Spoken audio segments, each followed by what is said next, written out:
नमस्कार साथियों, आज हमारे साथ में जानी मानी हस्ती अशोक भारती जी हैं, नैक टूर के राष्ट्रीय अध्यक्ष हैं। राहुल गांधी जी और कांग्रेस जाति जनगणना को लेकर के खूब जोर शोर से आवाज़ उठा रहे हैं। दूसरा, 50% कैप हटाने की तो बात करते हैं, लेकिन मंडल कमीशन को लागू करने की, या मैं कहूँ कि आज तक मैंने राहुल गांधी के किसी भी वक्तव्य में मंडल कमीशन का जिक्र नहीं सुना है। तो क्या देखते हैं कांग्रेस को लेकर के आपकी, क्या वास्तव में कांग्रेस वंचित तबके को राइट्स देने के पक्ष में है, या सिर्फ ये एक पॉलिटिकली लाभ लेने का एक पूरा इनका अपनी थ्योरी है? मैं समझता हूँ कि पहली बात तो हमें राहुल गांधी जी के बारे में समझना चाहिए। राहुल गांधी फिलोसोफर एक्टिविस्ट है, ये हमें समझना है। और फिलोसोफर एक्टिविस्ट जो है वो हमेशा एक्सपेरिमेंट और नई चीज़ों को अप्रिशिएट करता है। और राहुल गांधी जी ने जो ये मुहिम शुरू की है, सामाजिक न्याय की जो मुहिम शुरू की है, मुझे लगता है उसकी क्रेडिबिलिटी है। और हमें यकीन है कि राहुल गांधी जो बात कह रहे हैं वो बात होगी। और जो राहुल गांधी क्या कह रहे हैं, राहुल गांधी 3 बातें कह रहे हैं। राहुल गांधी कह रहे हैं जाति जनगणना होनी चाहिए, क्योंकि वो ये मानते हैं कि जाति जनगणना जो है इंडियन सोसाइटी का एक तरीके से सोशो इकोनॉमिक एक्सरे है। मैं समझता हूं कि जब एक बार सोशो इकोनॉमिक एक्सरे आएगा तो उससे जो ताकतें निकलेंगी जी, वो ताकतें अपने आप में कोई भी सत्ता में आए उसको बाध्य कर देंगी कि वो उनके साथ सामाजिक आर्थिक न्याय करें, वो तय करेंगी, देश की तरफ जाएगा। दूसरी बात जो कह रहे हैं कि 50% की सीलिंग हम तोड़ेंगे, मैं कहता हूँ 50% की सीलिंग तोड़कर किसको फ़ायदा होने वाला है?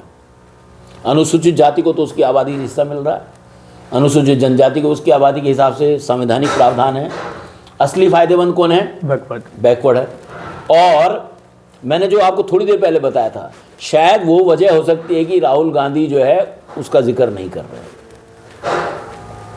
क्योंकि वहाँ 27% की सीमा है।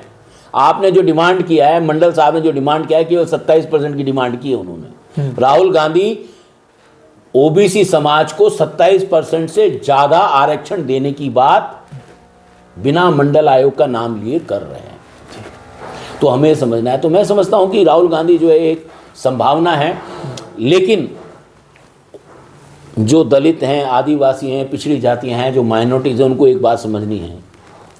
अगर उनकी आवाज़ मजबूत नहीं होगी, उनकी आवाज़ अगर राहुल गांधी के पीछे नहीं लगेगी, तो कांग्रेस का इतिहास है वो पार्टी मौलिक तौर पर सवर्णों की पार्टी रही है। सवर्णों की पार्टी ने अनुसूचित जाति, अनुसूचित जनजाति और माइनॉरिटी के बूते पर इस देश में लंबे समय तक सरकार चलाई, राज किया।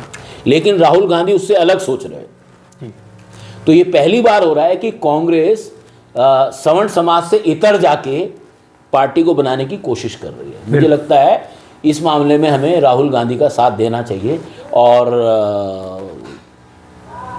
हमारे सामने आज की तारीख में उनसे बड़ा हमारी आवाज़ को उठाने वाला कोई नेता दिखाई नहीं दे रहा है। इसलिए मुझे लगता है कि, और हमें समझना चाहिए कि अगर कोई व्यक्ति अगर हमारे समाज की आवाज़ को उठा रहा है, अगर हम उसके साथ खड़े नहीं होंगे, तो कल को कोई भी व्यक्ति हमारे समाज की आवाज़ उठाने के लिए सामने नहीं आएगा। बिल्कुल मैं सहमत हूँ। और ये आवश्यकता भी है। देखिए, अगर कोई लीडर आपकी आवाज़ उठा रहा है, विश्वास करना होता है। मैं समझता हूँ कि अगर हमें बीजेपी आरएसएस से लड़ना है तो एक लाइन क्लियर करनी पड़ेगी, और जो उससे टक्कर ले सकती है उसको मजबूत करना पड़ेगा। बाकी सत्ता में आने के बाद कौन क्या होता है, चीज़ें हमारे हाथ में हैं। हमारे पक्ष में नहीं होता है तो विरोध करने के लिए स्वतंत्र है, और होता है तो उसको सपोर्ट करने के लिए हम स्वतंत्र हैं। यही होना चाहिए जो हमारे साथ खड़ा है। आप सोचिए, जाति जनगणना का जहाँ तक सवाल है, कई सालों से हम लोग इसकी आवाज़ उठा रहे हैं, तमाम लोग उठा रहे हैं, लेकिन क्या किसी नेता ने इस पर राहुल गांधी की तरह इस तरह का मूवमेंट चलाया? अखिलेश यादव चला सकते थे, तेजस्वी भी एक यात्रा निकाल सकते थे पूरे देश की, सक्षम है, या फिर नीतीश जी कर सकते थे, या नायडू जी कर सकते थे, और भी तमाम बैकवर्ड के नेता हैं।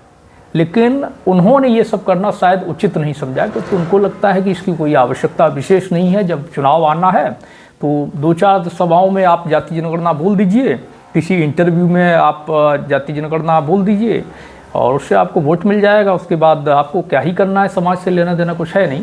तो यही सारी चीज़ें रही हैं और इसीलिए हम जैसे जो लोग हैं जो इस बात को समझ रहे हैं वो राहुल गांधी को सपोर्ट करने की एक कोशिश कर रहे हैं सोशल मूवमेंट के नज़रिए से, क्योंकि वो हमारी कम से कम बात करने वाला एक नेता भी राष्ट्रीय स्तर पे है। तो थैंक यू, फिर मिलते हैं।